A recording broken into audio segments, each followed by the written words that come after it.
Assalamualaikum warahmatullahi wabarakatuh.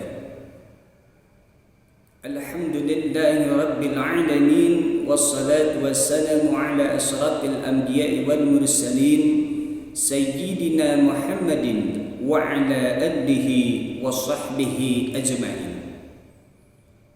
Para hadirin kaum muslimin rahimakumullah,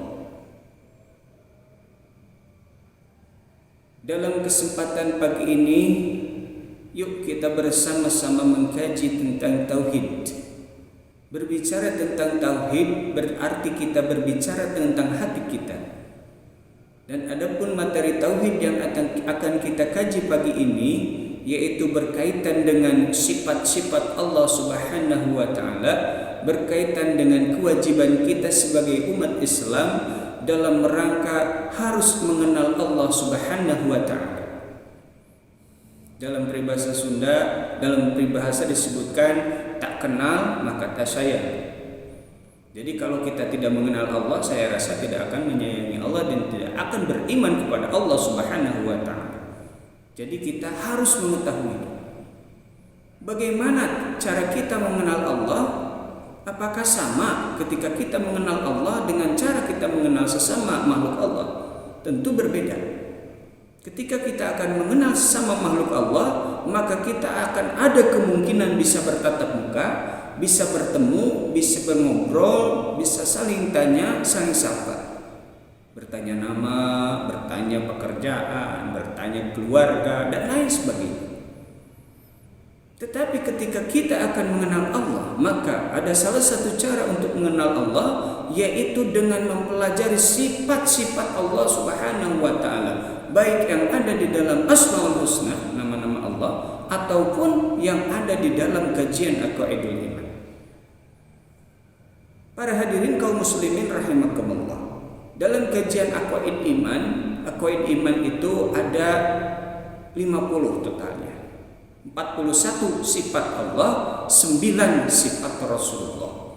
Yang akan kita kaji adalah 41 sifat-sifat Allah Subhanahu wa Ta'ala, yang terdiri dari 20 sifat wajib bagi Allah, 20 sifat mustahil bagi Allah, dan 1 sifat jaiz atau sifat punang bagi Allah Subhanahu wa Ta'ala.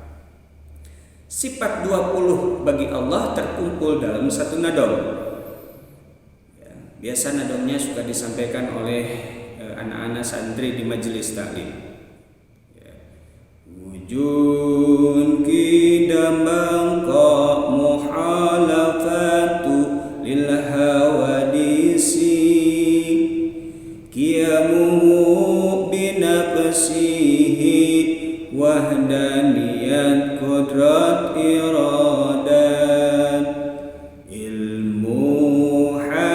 sama basar kalam qadiran muridan, aliman hayan sami'an basiran mutakalima.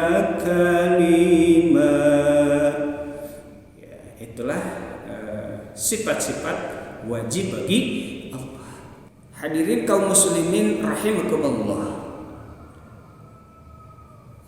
yang pertama sifat wajib bagi Allah adalah sifat wujud. Artinya Allah wajib ada, mustahil Allah tidak ada.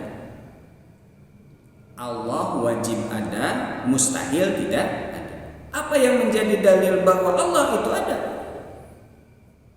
A'udzubillahi minasyaitonirrajim. Allahul ladzi khalaqas samawati wal arda wa ma bainahuma.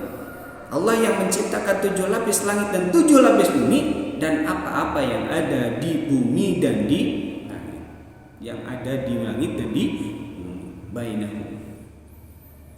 Jadi adanya langit, adanya bumi, adanya ciptaan Allah antara langit dan bumi, ada manusia, ada binatang, ada angin, ada gas, ya, ada air, ada daratan. Itu semua bukti bahwa Allah Subhanahu wa Ta'ala itu ada.